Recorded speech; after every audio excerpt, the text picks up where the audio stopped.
அஸ்ஸலாமு அலைக்கும். வணக்கம். தரம் 4 மாணவர்களுக்காக வடமாகாண கல்வி திணைக்களத்தினால நடத்தப்பட்ட பயிற்சி வினாத்தாள் 5வது. இந்த 5வது வினாவுக்கான விடைகளை பார்ப்போமேயானால், முதலாவது வினா தரப்பட்டிருக்கிற பிக்சர் என்று தரப்பட்டிருக்குது. இந்த மாதிரி வினா வரக்குள்ள நம்ம கட்டாயம் என்ன மாதிரி இது குறிக்கோள் ஒன்று வச்சுக்கொள்ளணும்னு சொல்லி சொன்னா, படத்துல எந்த தரவு வந்துட்டு உண்மையா இருக்குதோ அந்த தரவு மாத்திரம்தான் நமக்கு செலக்ட் பண்ணணும். இது எல்லாம் வந்துட்டு சில ஆன்சர்கள் ஒன்றோட ஒன்று இணையிற மாதிரி, அதாவது சின்ன சின்ன சின்ன வித்தியாசங்கள் தான் இருக்கும். ஆனா இது சரியா ஷுவரா சொல்லப்படுது, இது 100% சரியானதாக சொல்லப்படுகிறோ அந்த ஆன்சருக்கு தான் நாம செலக்ட் பண்ணணும். சில ஆன்சர்கள் இருக்குது, அந்த ஆன்சர்கள் எப்படின்னு சொன்னா 100% தெளிவான ஆன்சர் ஆகலாம். சில ஆன்சர் இருக்கும் கிட்டத்தட்ட பொருந்தக்கூடியதாகும், கிட்டத்தட்ட அறவே வந்துட்டு சம்பந்தம் இல்லாத மாதிரி இருக்கும். அப்ப நம்ம இதுக்கு எப்படி நாம ஆன்சர் சரி தெரிவு செய்யணும்னு சொல்லிட்டோம்னா 100% சரியான ஆன்சர்களை தான் நம்ம இதுக்கு தெரிவு செய்யணும். இப்ப முதலாவது வினா என்னன்னு சொன்னா, படத்துல ஒரு இதுல வந்து விளையாட்டு முற்றத்தில் மாணவன் விளையாடுகிறான் என்று சொல்லப்படுது. விளையாட்டு முற்றத்தில் மாணவன் ஒன்று ஆனா இருக்குதுன்னு பார்த்தா இல்ல, 2 பேர் இருக்கிறாங்க. அப்ப முதலாவது வராது. விளையாட்டு முற்றத்தில் சிறுவர்கள் விளையாடுகின்றனர், இது வந்து சரி. விளையாட்டு முற்றத்துல சிறுவர்கள் விளையாடுகின்றனர், இது சரி. விளையாட்டு முற்றத்தில் சிறுமிகள் விளையாடுகின்றனர், இங்க நமக்கு சிறுமிகள் யாரு சிறுவர்கள் யாருன்னு தெரியாது. அதாவது சிறுவன் ஆணாரு பெண்ணாருன்னு தெரியும். அப்ப இது வந்து குழப்பமகரமான வினா, சரியா? குழப்பகரமான விடை இது. அப்ப நம்ம இது தெரிவு செய்யலாம். அப்ப சரியான விடை வந்து 2வது விடை. அடுத்தது பாத்தீங்கன்னு சொன்னா, நீரில் பல விதமான மீன்கள் காணப்படுகின்றன. இதுல மீன் மட்டும்தானா இருக்குது என்று பார்த்தோம்னு சொன்னா, பலவிதமான மீன்கள் காணப்படுகின்றன, மீன்கள் இருக்குது. ரைட், இது ஓகே. அடுத்தது, நீரில் பல நீர்வாழ் உயிரினங்கள் காணப்படுகின்றன. இப்ப மீனை சொல்லப்பட்டிருக்குது, மீனை சொல்லப்பட்டதுக்கு பிறகு நீரில் பல நீர்வாழ் உயிரினங்கள், நீர்வாழ் உயிரினங்களுக்குள்ள மீனும் வரும், ஏனையவைகளும் வரும். இங்க நண்டு இருக்குது. அப்ப அப்ப இதெல்லாம் வந்துட்டு வரும் நீர்வாழ் உயிரினங்கள். இதுவும் சரி. அடுத்தது, நீர்வாழ் உயிரினங்களும் நீர் தாவரங்களும் இருக்கின்றன. அப்ப இதுவும் சரி. அப்ப 3லையும் வந்து மிக பொருத்தமானது 3வது தான் சரி. ஏன்னு சொல்லி சொன்னா, நீர்வாழ் உயிரினங்களுக்குள்ள மீன்களும் வரும். அடுத்தது இந்த மாதிரி நண்டு இருக்குது, இப்படியான உயிர் உள்ளவைகள் இதுகளும் வரும். அதே போல நீர் தாவரங்கள் நம்ம கண்ணுக்கு முன்னுக்கு விளங்குது, இந்த இருக்குது நீர் தாவரங்கள், இந்த இருக்கிறது வந்து நீர் தாவரங்கள், இந்த இருக்குது. அப்ப நீர் தாவரங்கள் நீருக்குள்ள வாழ்ற தாவரங்கள் அதுவும் வரும். அப்ப மிக பொருத்தமானது 3வது. அடுத்தது, முதலில் தரப்பட்டுள்ள சித்திரத்துடன் பெருமளவில் ஒத்ததாக காணப்படும் சித்திரத்தை தெரிவு செய்யும். பெருமளவு ஒத்தது இதுல எதுன்னு சொன்னா, இந்த பிக்சர் படி பார்த்தோம்னு சொன்னா இது மிகவும் நமக்கு பொருத்தமானது அப்படின்னு சொல்லி பார்த்தோம்டா, இதுல பாத்தீங்கன்னா முதலாவது பிக்சருக்கும் இந்த பிக்சருக்கும் இருக்குதான்னு பார்த்தா முதலாவதுல இல்லை, ஆகவே இது பொருந்தாது. 2வது பார்த்தோம்னு சொன்னா, இங்க இந்த ஏரியா இங்க வந்து இல்லை, ஆகவே இதுவும் பொருந்தாது. ஆகவே சரியானதுன்னு சொன்னா 3வது. 4வது பார்த்தீங்கன்னா, தரப்பட்டுள்ள பகுதியில் உள்ள வெற்றிடத்துக்கு பொருத்தமான சொல்லை தெரிவு செய்யும். பொருத்தமான சொல்லை தெரிவு செய்யும். இப்ப பார்ப்போம். முதலாவது, குளிர்ந்த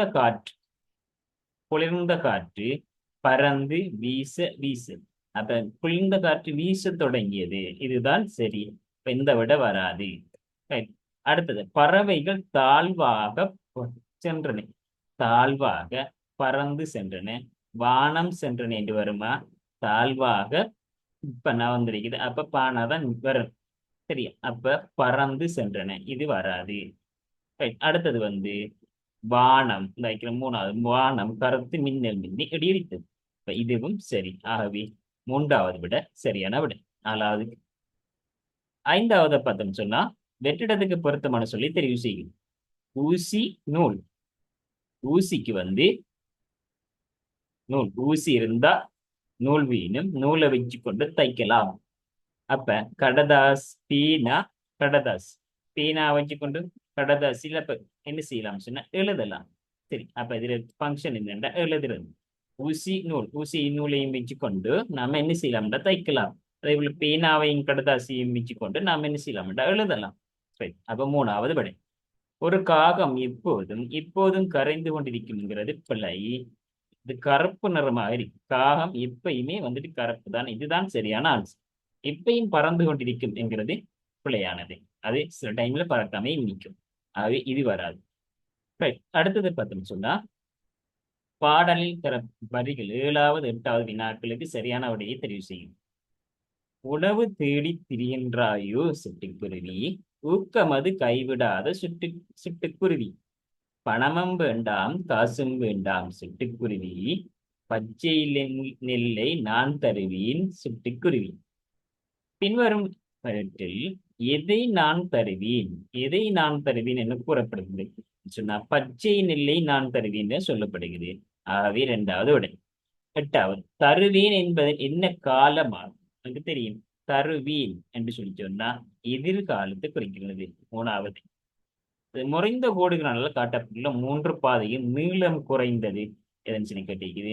அப்ப நீங்க என்ன செய்யலாம் சொன்னா நீளம் குறைந்ததுக்கு இப்ப இதுல நீங்க இப்படி வாரது எதுக்கு ஆக நீளம் குறைஞ்சது என்று சொல்லி இங்க எடுக்கலாம். அப்ப நம்ம நீளம் குறைஞ்சதை நம்ம எடுக்கிறேன்னு சொன்னா இதுல பாத்தீங்கன்னா இது 1 2 3 4 5 6 7 8 இங்க இதுக்கு 8 இருக்கு. சரி, இதுக்கு 1 2 3 4 5 6 7 8 இதுலயும் 8 இருக்கு.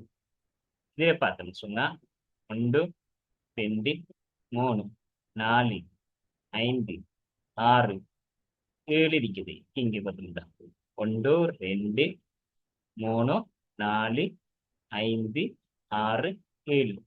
ஆகவே இதுக்கு 7 இருக்குது. ஆகவே குறைந்தது 3வதாக இருக்கு. அடுத்தது பார்ப்போம். பின்வரும் வாக்கியங்களில் சரியாக எழுதப்பட்டுள்ள வாக்கியத்தை தெரிவு செய்யும். கிளிகள் பழங்களை கொத்துகின்றன. இப்ப இது முதலாவது சரி. கிளிகள் பழங்களை கொத்துகின்றன. கிளி பழங்களை கொத்துகின்றன. கிளி என்கிறது 1, கொத்துகின்றனங்கிறது வராது.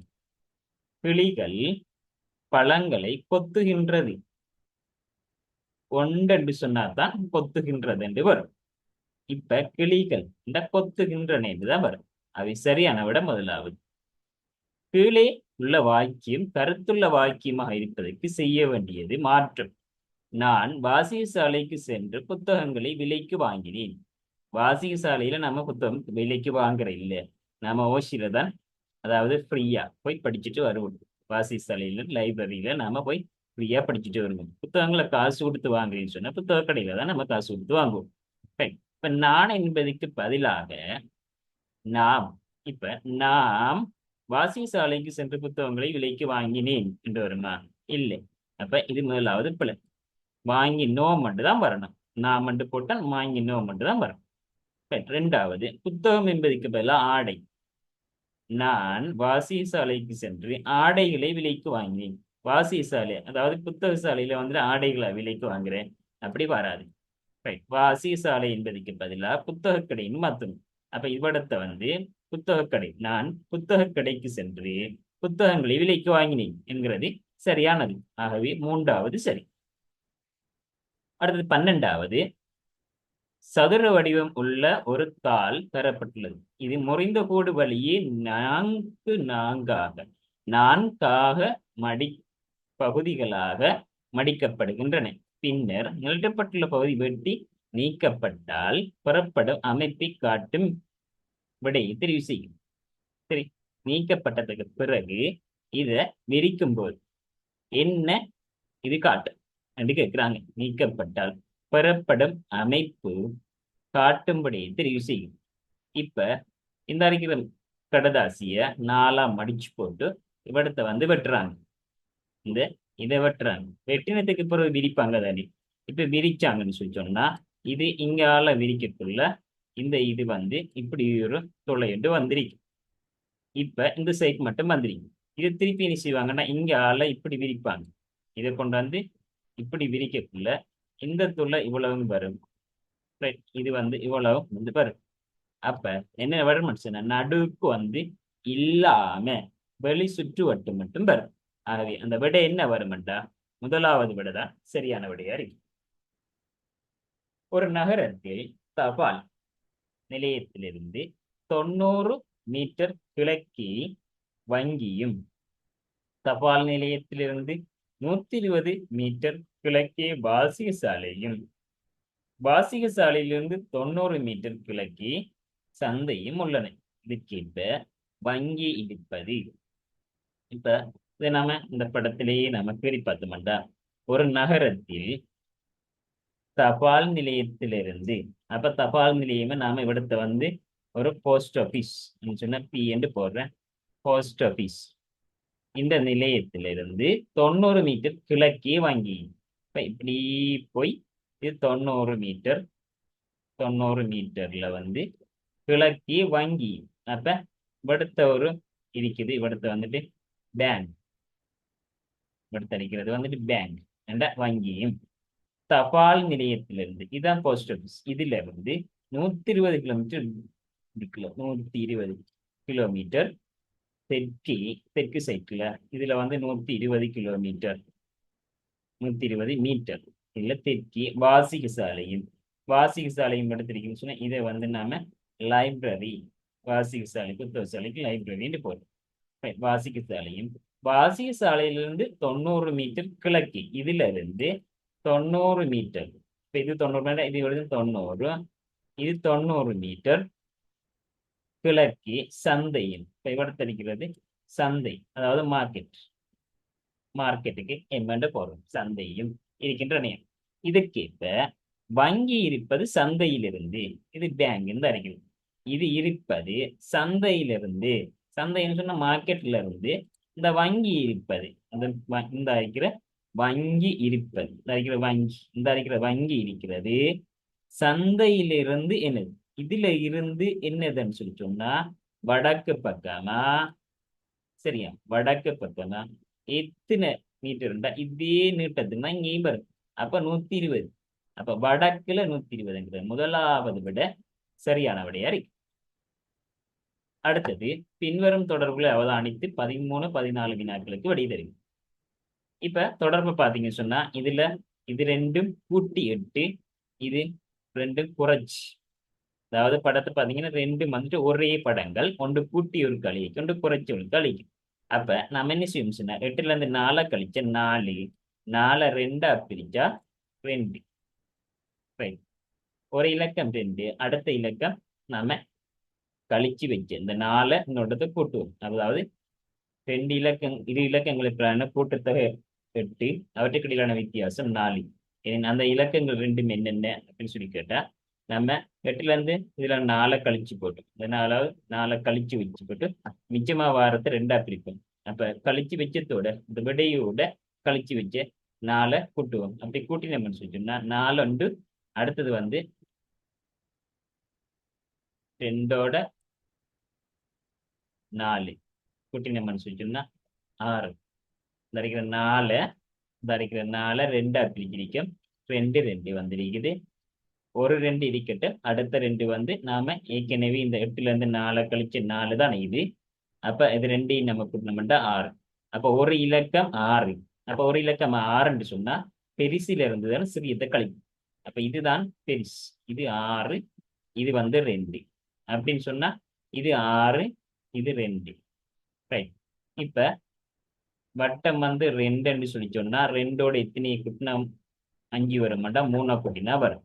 ஆகவே இப்ப பார்ப்போம், இந்த இதுக்கு வந்து 6, இது வந்து 3, 6 மட்டும் 9 என்று சொல்லியும், 15வது இது வந்து 6, இது 2, 6 2 12 என்று சொல்லி 2வது விடையும் அவர். கீழே தரப்பட்டுள்ள எண்களில் ஒரு கோலம் உண்டாவதற்கு நீக்க வேண்டியது, இதுல நீக்கப்பட வேண்டியது என்னன்னு சொன்னா ஒரு கோலம் இருக்குல்ல, இது 12, இது 16. அப்ப 4 கூடப்படுது.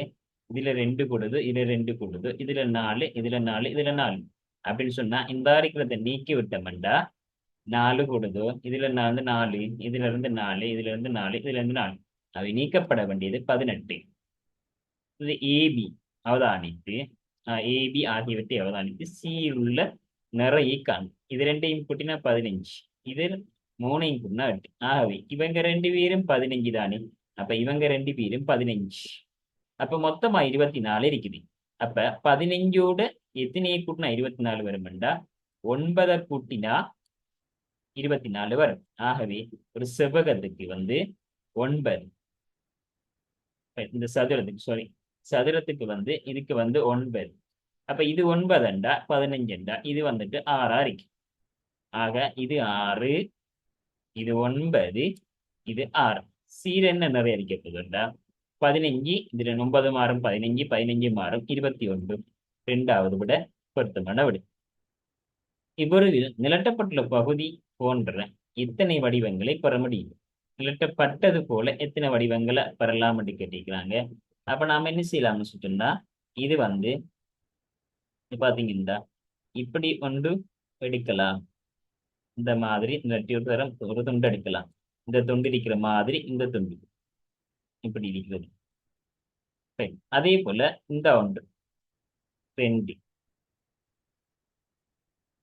நிலட்டப்பட்டது போல எத்தனை எடுக்கலாம் என்று கேட்டிக்குது.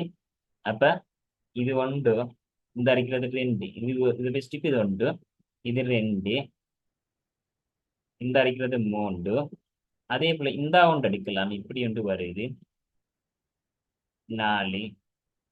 அடுத்தது இப்படி ஒன்று எடுக்கலாம். இப்படி ஒன்று வருது, இது 5. இப்படி ஒன்று இருக்குது 6. இப்படி ஒன்று இருக்குது 7. இப்படி ஒன்று இருக்குது 8. இப்படி இருக்குது 8. எத்தனை எடுக்கலாம்? 8 துண்டு எடுக்கலாம். இதை போல மொத்தமா எத்தனை எடுக்கலாம்? 8 வடிவங்கள் எடுக்கலாம். அடுத்தது 19வது பொறியியல் வினாக்கள் எண்கோளத்துக்கு இப்ப அடுத்து வர வேண்டியது. இது பாத்தீங்கன்னு சொன்னா இந்த வெளியில இருக்கிற டயமண்ட் உள்ளுக்கு வருகுது, உள்ளுக்கு இருக்கிற டயமண்ட் உள்ளுக்கு இருக்கிற வட்டம் வெளியில வருது. அப்ப இது எப்படி வருமண்டா முக்கோணி வந்து வெளியில வரும், வெளியில இருக்கிற சதுரம் வந்து உள்ளுக்கு வரும். அப்ப என்ன வடின்னு சொன்னா முதலாவது வடி. 20வது இது ஒன்று விட்டு அடுத்த மாதிரி வந்திருக்குது, ஒன்று விட்டு வந்திருக்கு அப்படின்னு சொன்ன ஒன்று விட்டு வந்திருக்கு. அப்ப இது வந்து அடுத்தது வரும், இது வந்து அடுத்தது வரும். அப்படி இருக்கிற விட 2வது வடி. அடுத்த இதை பாத்தீங்கன்னு சொன்னா இந்த துண்டு இந்த அரைக்கிறத அரைவாச பிரிச்சு இந்த துண்டும் காட்டப்படுது, இந்த துண்டும் வெளியில இருக்கிற துண்டும் காட்டப்படுது. அதே போல இந்த அரைக்கிற துண்டும் இங்க துண்டும் காட்டப்படுது. அப்படின்னு சொன்னா இந்த அரைக்கிற இந்த துண்டையும் வைக்கணும். இந்த துண்டும் இந்த அரைக்கிற துண்டும் காட்டப்படணும். அப்படி இருக்கிறா முதலாவது ஆன்சர் இருக்கு. பின்வரும் எழுத்துக்கள் மீது மையை பூசிய அவ்வெழுத்துக்கள் எதிரி அச்சிடப்படுமாறு புள்ளிக்கோடு வழியை தாளை 2ஆக மடித்து விரிக்கும்போது கிடைக்கின்ற விட. இத மடிச்சு திருப்பி விரிக்கக்குள்ள, அதாவது கண்ணாடி விம்பம் வினான்னு சொல்லுவாங்க. இதே எழுத்து இங்க மிக்ஸ் சென்று முன்னுக்கு வரும், அடுத்து அந்த ஓ என்றது வரும், அடுத்தது ஏ என்றது வரும். இந்த ஆன்சர் இருக்கிறது என்ன விடைன்னு சொன்னா 3வது விட ஆன்சரா வரும். இந்த கிரிக்கெட் போட்டி ஒன்று குணால் சுந்தரை விட குறைவான ஓட்டங்களை பெற்றான். தர்சன் சுந்தனை விட அதிகமான ஓட்டங்களை பெற்ற போதிலும் ரமேஷ் பெற்ற ஓட்டங்களையே பெற்றான். இந்த மாதிரி வினா வந்தா நாம என்ன செய்யணும்டா கட்டாயம் செய்ய வேண்டியது, நாம ஃபெஸ்ட்டுக்கு ஒரு தரம் வாசிக்கணும். வாசிச்சதுக்கு பிறகு அந்த வினாவில் எத்தனை பேர் தரப்படுதோ அத்தனை பேரையும் நம்ம ஃபெஸ்ட்டுக்கு நீட்டுக்கு ஓர்டருக்கு எழுதும். எழுதினதுக்கு பிறகு திருப்பி நாம கேள்வி வாசிச்சா ஒவ்வொரு தர பதுங்கி வந்தோம்டா பிழை இல்லாம செய்யும். இல்ல ஒரே அப்படியே வாசிச்சுட்டு இருந்தா அப்படியே பாடமாக்குற மாதிரி தான் நம்ம செஞ்சுட்டே இருக்கோம். அதை நம்ம செய்து முடிக்க மாட்டோம். அதனால ஃபர்ஸ்ட்டுக்கு நான் இதை செய்யறவே பாத்தீங்கன்னா நிச்சயமா நீங்க செய்வீங்க. ஃபர்ஸ்ட்டுக்கு பாருங்க, இதுல யார் பேர் இருக்கார்? இதுல குணால் ஒரு ஆள் இருக்கார், அடுத்தது சுந்தர் என்ற ரெண்டாவது ஆள் இருக்காரு. அடுத்தது வேறு யார் இருக்கிறார்? தர்சன் என்ற ஒரு ஆள் இருக்காரு. அடுத்தது வேறு யார் இருக்குன்னு பார்த்தா ரமேஷ். 4 பேர் இருக்கிறாங்க. ஃபைன். அப்ப நீங்க என்ன செய்யுங்கடா, இவடத்த முதலாவது ஃபெஸ்ட்டுக்கு வந்த குணால், அடுத்தது யாரு? சுந்தர், அடுத்தது யாரு? தர்சன், அடுத்தது யாரு? ரமேஷ். Right. 4 பேரை நான் எழுதிக்கிறேன். இப்ப பேர் எழுதினதுக்கு பிறகு இப்ப என்ன செய்யணும் சொன்னா, முதலாவது திருப்பி வாசிக்கிறேன். கிரிக்கெட் போட்டி ஒன்று கொனால், இந்த இருக்கிற கொனால் சுந்தரை விட குறைவான ஓட்டங்களை பெற்றான். இப்ப இது வரைக்கும் ஃபுல் ஸ்டாப். இதுல வரைக்கும் என்ன சொல்லுதுண்டா, குணாலுங்கிறவரு சுந்தரை விட குறைய பெற்றிருக்கார். இதான் சுந்தர். இவரை விட இவர் குணால் பெற்றிருக்கார். அப்ப குணால் ஒன்று பெற்றாருண்டா இவர் இவரை விட குறையத்தான் பெற்றிருக்கார். ஓமா இல்லையான்னு பார்த்தா சுந்தர் தான் அப்ப கூட பெற்றிருக்கார். இதை கூட பெற்றிருக்காரு. சுந்தரை விட குறைய பெற்றிருக்கார். குணால் சுந்தரை விட குறைவான ஓட்டங்களை பெற்றான். யாரு பெற்றான்? குணால் பெற்றான். குணால் யார் குறைய பெற்றானா கூட பெற்றானா? குறைய பெற்றான். குறைய பெற்றார் சுந்தரை விட. இவ்வளவு வரைக்கும் சரி. அடுத்து தர்சன் சுந்தரை விட அதிகங்கள் பெற்ற போதிலும், தர்சனுங்கிறவர் சுந்தரை விட அதிக ஓட்டங்களை பெற்ற போதிலும், அப்ப இதுவரைக்கும் பார்த்தோம்டா தர்சன் இந்த இருக்கிறது இவரை விட அதிகமா பெற்றாலும், அப்ப கொஞ்சம் கூட பெற்றாலும் ரமேஷ் பெற்ற ஓட்டங்கள், அப்ப அவர் பெற்ற ஓட்டத்தை தான் இவரும் பெற்றிருக்கார். 2 பேரும் சமன். இப்ப நம்ம கேள்வி வாச்சோம்டா 23வதுக்கு இப்போட்டியில் குறைவான ஓட்டங்களை பெற்றவர் யார்? இதுல பார்த்த உடனே நம்ம நிக்கலாம் குறைவானது குணால். சமனான ஓட்டங்களை பெற்ற இருவரும் யாவர்? தர்சனும் ரமேஷ். தர்சனும் ரமேஷ். அப்ப 2வது. இந்த செய்முறை தெரியலைன்னு சொன்னா, செய்யலைன்னு சொல்லி சொன்னா நீங்க என்ன செய்வீங்கடா, அப்படியே வச்சு போட்டு அநியாயமா இந்த 2 கேள்விக்கு நீங்க ராங் எடுத்துட்டு பிழை எடுத்துட்டு 5 மார்க்ஸை விட்டுப்பட்டு நிற்பீங்க. இந்த செய்முறையை பழகினீங்கன்னு சொன்னா எந்த பிழையும் எடுக்க மாட்டேன். இது இல்ல, அதாவது நிறைகள் சம்பந்தமா, அடுத்தது உயரம் சம்பந்தமா, அடுத்தது புள்ளி மார்க்ஸ் எடுக்கிற சம்பந்தமா எப்படி வந்தாலும் நீங்க அந்த கேள்வியில எத்தனை பேர் தாராங்களோ அத்தனை பேரையும் டெஸ்ட்டுக்கு எழுதணும். எழுதினதுக்கு பிறகு ஒவ்வொன்றை வாசிச்சு அதுக்கு ஏற்ற மாதிரி நம்ம குறிச்சு வந்தோம்னா பிள்ளை எடுக்க மாட்டோம். 25வது வினாவை பார்ப்போம். நான் ஒரு ஆணாவேன். கனகாவின் மகள் எனக்கு பெரியம்மா எனின் கனகாவுக்கும் எனக்கும் என்ன உறவு முறை? நான் ஒரு ஆண். நான் ஒரு ஆண். இது நான் இருக்கேன். கனகாவின் மகள் எனக்கு பெரியம்மா. எனக்கு பெரியம்மாண்டா எனக்கு அம்மா இருந்துதான் பெரியம்மா வரும். அப்ப அம்மாட பெரியம்மாண்ட யாருண்டா? அம்மாட அக்கா. அம்மாட அக்கா தான் எனக்கு பெரியம்மா. கனகாட மகள் தான் பெரியம்மா. கனகா என்று இருக்கிறவர் கனகா இவட மகள் தான் இந்த எனக்கு பெரியம்மா வர. அப்ப கனகாக்கு 2 புள்ள உண்டு. எங்கட அம்மா உண்டு, எனக்கு பெரியம்மா உண்டு. அப்ப எந்த அம்மாட மகன் தான் அல்லது மகள் தான் நான். சரி, இப்ப என்ன கேட்டிருக்குது? கனகாக்கும் எனக்கும் என்ன உறவு முறை? நான் இருக்கணும்டா, நான் இருக்கணும்டா. எனக்கு இந்த கனகா பாட்டி, கனகாக்கு நான் பேரன் அல்லது பேத்தி. இப்ப இதுல என்ன விட வந்திருக்கின்ற? கனகா எனது பாட்டி. நான் நினைக்கிறேன்டா எனக்கு பாட்டி. நான் ஒரு ஆணாவின்னு சொல்லிப்பட்டுட்டு ஆகவே நான் கனகாக்கு பேரன். அடுத்தது கனகா எனக்கு பாட்டி. ஆகவே முதலாவது விட சரியான விட. அடுத்தது 26வது. ஒரு கலப்பையில் 2 மாடுகள் கூட்டப்பட்டிருந்தன. ஒரு கலப்பையில் 2 மாடுகள் கூட்டப்பட்டு ஒரு கலப்பையை ஒருவர் வீதமாக பயன்படுத்தி விவசாயிகள் வயலை உழுகின்றனர். அங்குள்ள மனிதர்களதும் மாடுகளின் கால்களின் எண்ணிக்கை 60 எனின் கலப்பைகளின் எண்ணிக்கை யாது? கலப்பையில எண்ணிக்கை யாதுன்னு சொல்லி கேட்டிருக்காங்க. இப்ப பாருங்க, ஒரு கலப்பையை ஒருவர் வீதமாக, அதாவது நீங்க மாட்டு வண்டியில எப்படி இருக்குன்னு சொல்லி சொன்னா, இந்த மாட்டு வண்டியில இதுல சிவங்க 2 மாடு போட்டு அங்கே ஒரு மாடு இங்கே ஒரு மாடு போட்டு கொண்டு போவாங்க. கொண்டு போக்குள்ள ஒரு மனுஷன் இருக்காரு இப்படின்னு சொல்லப்படுது ஒரு கலப்பைக்கு. இங்க பாத்தீங்கன்னா ஒருவர் விவசாயி உழுவையில உழுது கொண்டிருந்தார். அங்குள்ள மனிதர்களதும் மாடுகளதும் கால்கள் எண்ணிக்கை 60. இப்ப ஒரு கலப்பைக்கு நீங்க எடுத்தீங்கன்னா மனுஷனுக்கு 2 கால், 2 மாடு, இந்த 2 மாடு. அப்ப ஒரு மாட்டுக்கு 4 கால், 2 மாட்டுக்கும் 8 கால். இப்ப ஒரு கலப்பைக்கு மொத்தமா 10 கால் வருது. ஒரு கலப்பை எடுத்தீங்கன்னா ஒரு கலப்பையில 10 கால் வருது. மொத்தம் 60 கால் அப்படின்டா. ஒரு கலப்பைக்கு 10, ரெண்டாவதுக்கு 20, மூன்றாவதுக்கு 30, நாலாவதுக்கு 40, ஐந்தாவதுக்கு 50, ஆறாவதுக்கு 60. அப்ப 6 கலப்பை இருந்தால்தான் 60 கால்கள் வரும். ஆகவே எத்தனை கலப்பை என்று கிடைக்குது? 6 கலப்பைகள் என்று மூன்றாவது ஆன்சர் வரும். எப்படி என்று சொல்ல போனா மனுஷனுக்கு 2 கால், மாட்டுக்கு 8 கால், மாட்டுக்கு 2 மாட்டுக்கும் 8 கால். ஆகவே ஒரே டைம்ல ஒரு கலப்பையில போற கால்களின் எண்ணிக்கை 10. அப்ப 60 மொத்தம் இருக்குன்னு சொன்னா 6 கலப்பையில் இருக்கு. 27வது அருகில் உள்ள தரப்பட்டுள்ள உருவில் எண்கள் குறித்தும் கோலத்திலே உள்ளன. ஒரு கோலத்தில் இருக்குது. அதுக்கு இப்ப இவ்விடத்தை என்ன வர வேண்டியதுன்னு கேட்டீங்க. இப்ப பாத்தீங்க சொன்னா இதுக்கும் இடையிலான வித்தியாசம் 15.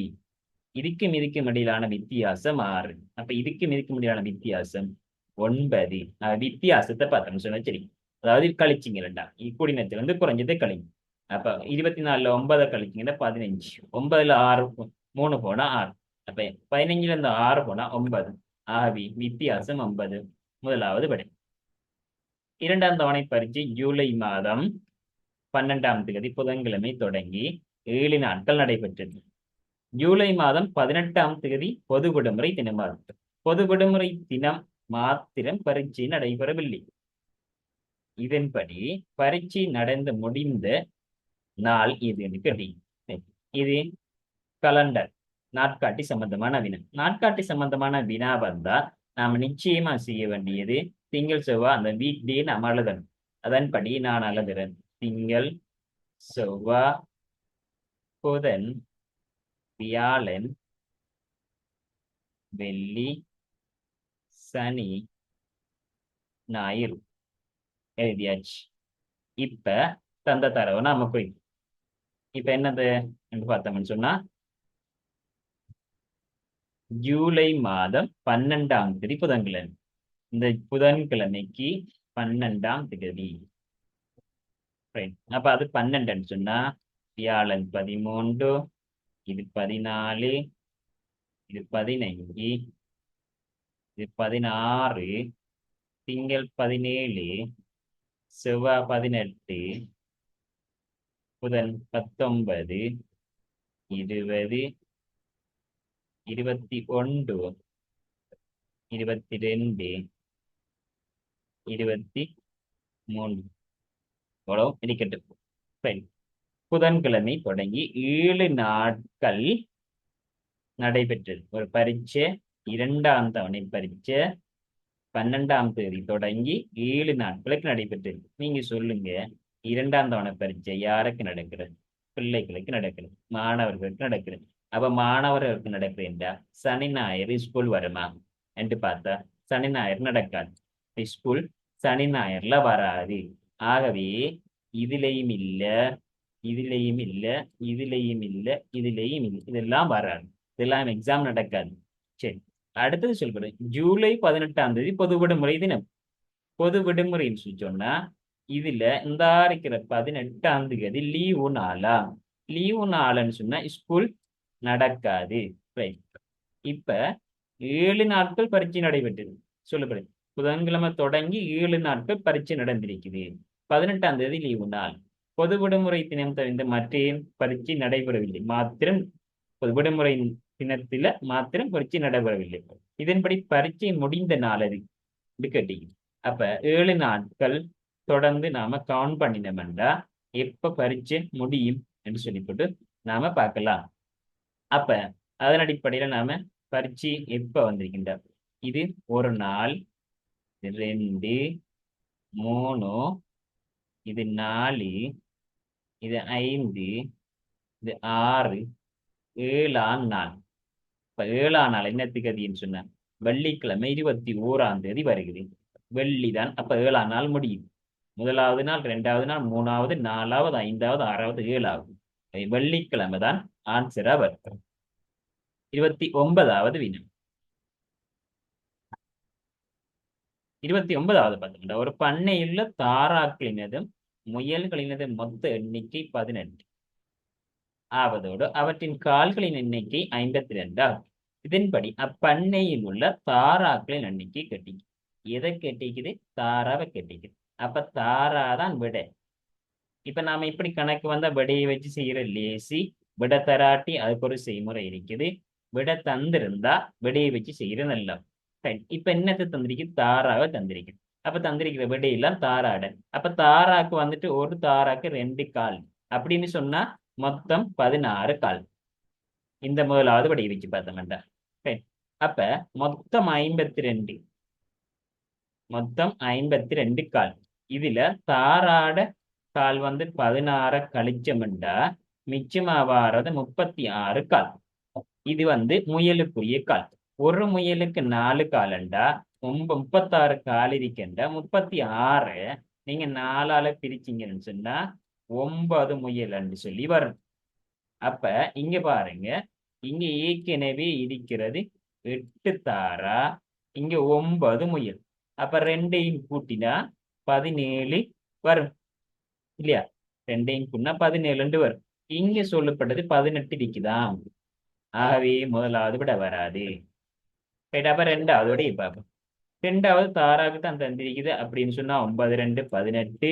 18 கால். மொத்தம் 52 காலில 18 நாம கழிச்சோம்னு சொன்னா இதுல 4, இதுல 4ல 3 34. 34 4ஆல பிரிச்சோம்னு சொன்னா 18 4ஆல பிரிக்கிறோம். முயலுக்கு 4 கால், அதால 4ஆல பிரிக்கிறோம். 4ஆல பிரிக்க போனா இது பகுப்படாது. அதால விடை எடுக்கையில ரெண்டாவது விட வராது. ரைட். அப்ப மூணாவது விடையை பார்ப்போம். மூணாவது விடையை பார்த்தோம்னு சொன்னா தாராட கால் 2 அப்படின்னு சொன்னா 20 கால்.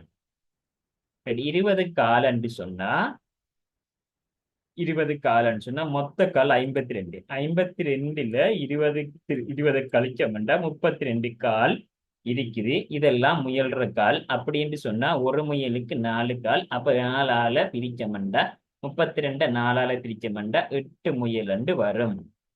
ஆகவே இங்க பாத்தீங்கன்னா 8 10 தார 8 முயல் 2ஐயும் கூட்டினா 18 வரும். ஆகவே விட சரியான விட மூணாவது விடதான்.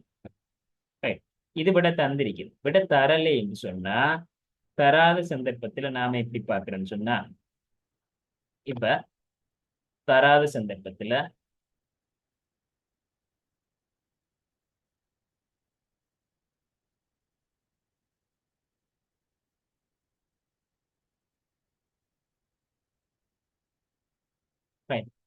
தராத சந்தர்ப்பத்துல பாக்குறேன்னு சொன்னா இப்ப 18 மொத்தம் இருக்குது. இதுல கால்கள் அன்னைக்கு முயலுக்கு 4 கால், தாராக்கு 2 கால்.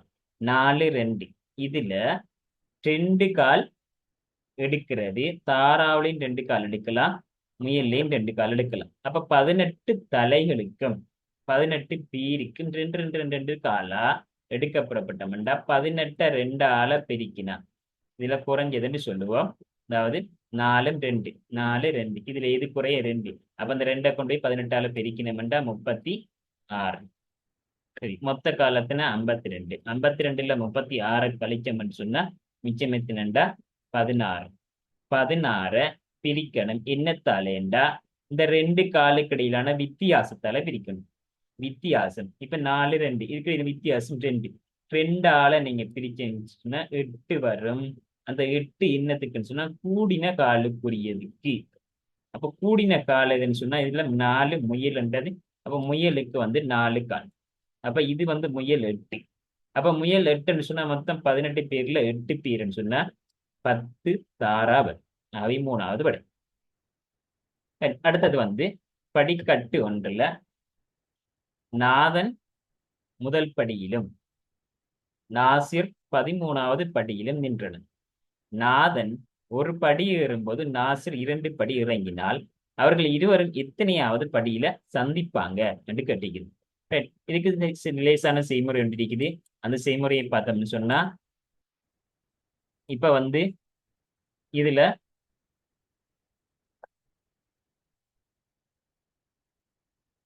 நாதன், இவர் வந்து நாசிர். மொத்தம் 13. இதுல முதலாவதால் நாதன், அடுத்த ரெண்டாவதால் நாசிர். இவங்க இருக்கிற படிகளை பார்த்தோம்னு சொன்னா இதுல நான் எழுதுறேன். இவர் வந்து முதலாவது படியில நிக்காரு. இவர் வந்து 13வது படியில நிக்காரு. இவரு முதலாவது நாதன் ஒரு படி ஏறும்போது, நாதன் ஒரு படி ஏறும், அப்ப ஒவ்வொண்டா ஏறிட்டு போவாரு. இப்ப 2, 3, 4, 5, 6, 7ன்னு சொல்லி ஒவ்வொண்டா ஏறிட்டு போவார். அவர் ஒவ்வொண்டா ஏறக்குள்ள இவர் என்ன செய்வார்? இந்த நாசிர் 2 இறங்குவார். அப்ப 2 இறங்குவாண்டா குறைஞ்சிட்டு வருவார். அப்ப குறைஞ்சிட்டு வாருன்னு சொன்னா இவர் வந்து இதை பாத்தீங்கன்னா 13ல நிக்கிறாரு. அதுக்கு பிறகு வந்து என்ன செய்வார்னு சொன்னா 11ஆ மாறுவார். அதுக்கு பிறகு 9ஆ மாறுவார். அதுக்கு பிறகு 7ஆ மாறுவார். அதுக்கு பிறகு 5ஆ மாறுவார். அதுக்கு பிறகு 3ஆ மாறுவார். அதுக்கு பிறகு 1க்கு வருவார். ரைட். இப்ப இதுக்கு நம்ம ஓடர் நீட்டுக்கு பார்த்தோம்னு சொன்னா இது 1ம் 13, இதுல 2ம் 11 வராது, 3ம் 9 வராது, 4ம் 7 வராது, 5ம் 5.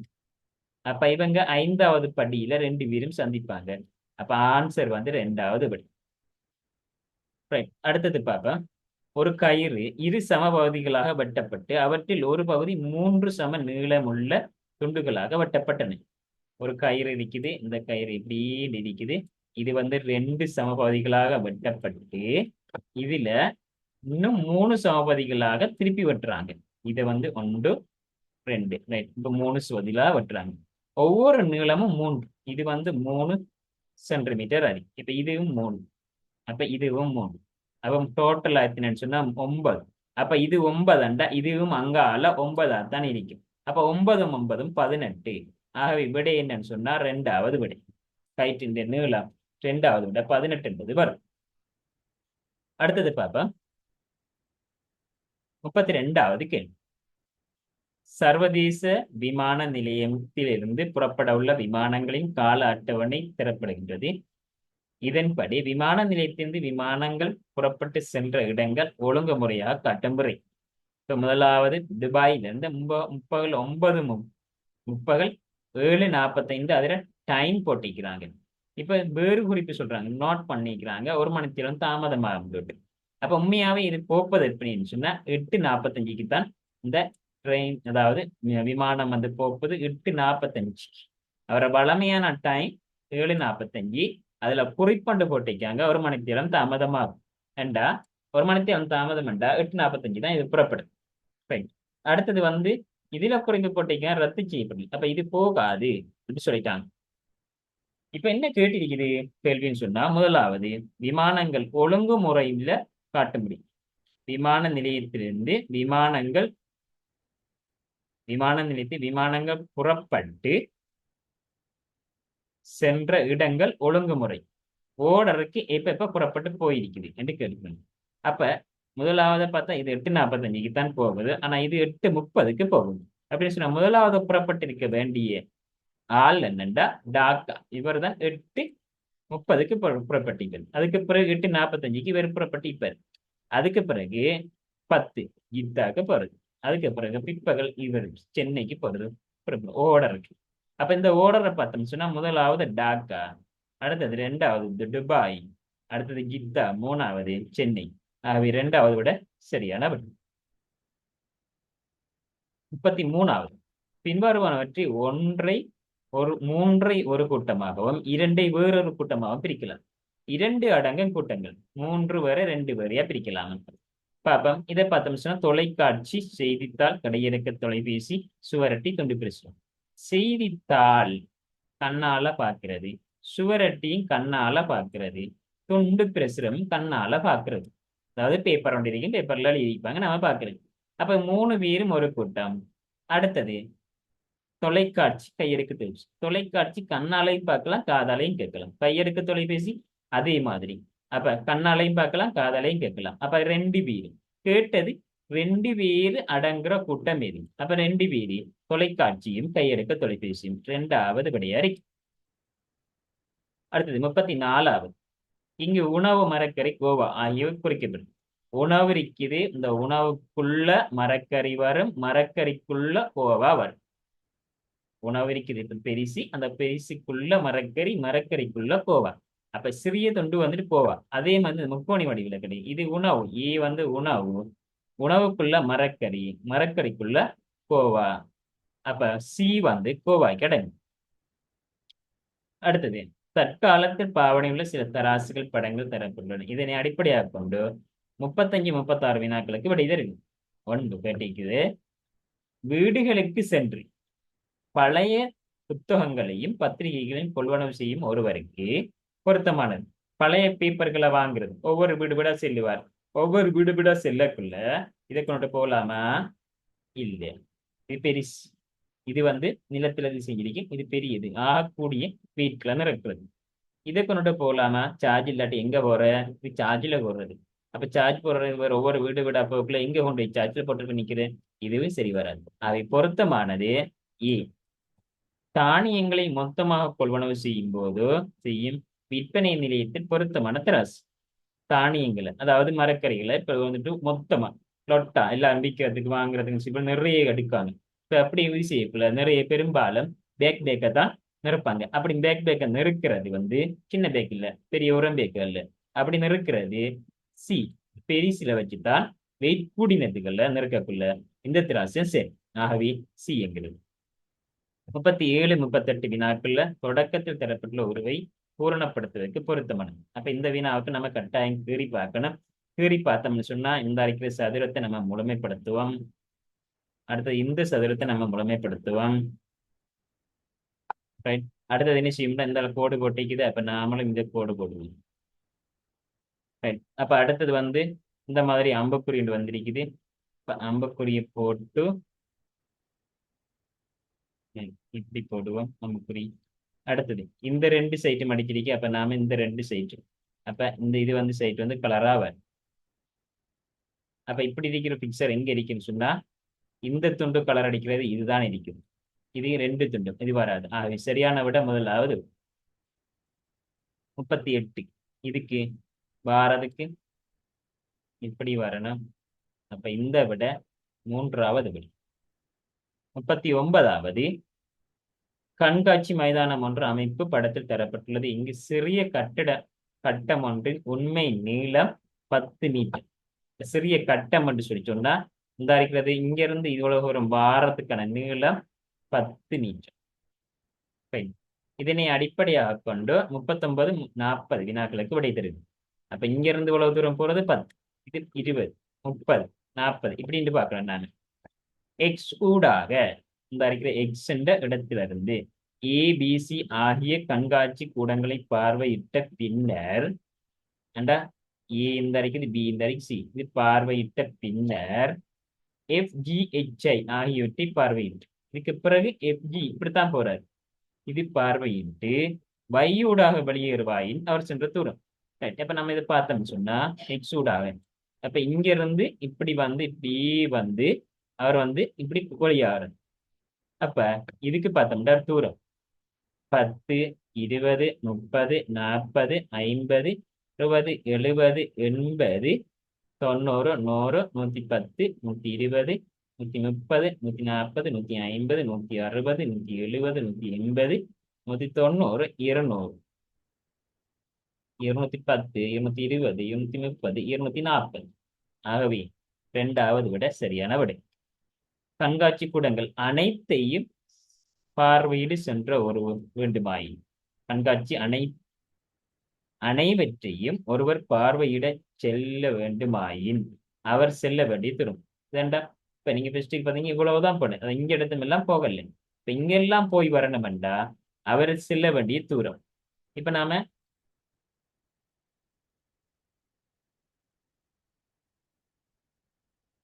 நிறத்தோட ரெட் கலர்ல போய் பார்க்கணும்.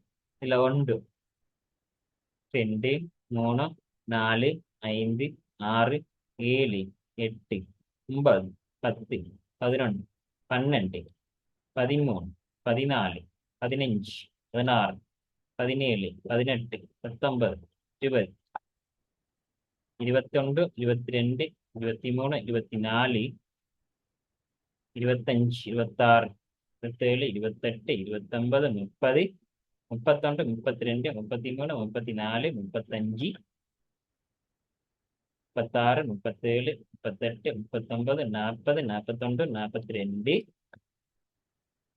44, 45, 46, 47, 48. ஆகவே 480 வரும். ரைட். மூன்றாவது ஆன்சர் 480 ரைட். இந்த வீடியோ உங்களுக்கு தரப்பட்டிருக்கிறது. இந்த வீடியோ உங்களுக்கு பிரயோஜனமா இருக்குமென்னு நினைக்கிறேன். நமது அல்தாப் அகாடமியுடைய இந்த வீடியோ யூடியூப் சேனலை நீங்க கட்டாயம் மறக்காம சப்ஸ்கிரைப் பண்ணிக்கொள்ளுங்க.